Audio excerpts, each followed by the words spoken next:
రాజలక్ష్మి అండి. నేను AP mega DSC 2025లో ఓటీలో 32 ర్యాంక్లో select అయ్యాను. ఏపీ గవర్నమెంట్ ఇండస్ట్రియల్ ట్రైనింగ్ పరంగా శ్రీవాహిని ఇంజనీరింగ్ కాలేజ్ తిరువురులో మాకు అకామిడేషన్ కల్పించారు.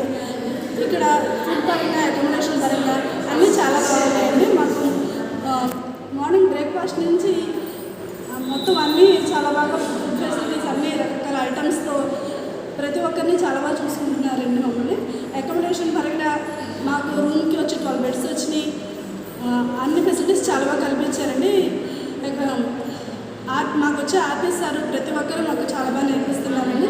వాళ్ళు మీరు పొద్దున ఫీల్డ్కి వెళ్తే ఎలాగ అక్కడ ఫేస్ చేస్తాం ప్రాబ్లమ్స్ అవన్నీ ఎలాగ మేము సొల్యూషన్ వెతుక్కోవాలని చెప్పేసి మాకు చాలా బాగా చెప్తున్నారండి. ముఖ్యంగా మా ఎంఈఓ సార్ కేశవరావు సార్ గారు చాలా బాగా మాకు గైడెన్స్ ఇస్తున్నారు. రేపు పొద్దున్న ఫీల్డ్లో మేము ఎలా ఉండాలి, ఏ రకంగా మేము మా ఫీల్డ్లో మంచి సక్సెస్ అవ్వాలని మాకు చెప్తున్నారండి. ఈ అవకాశం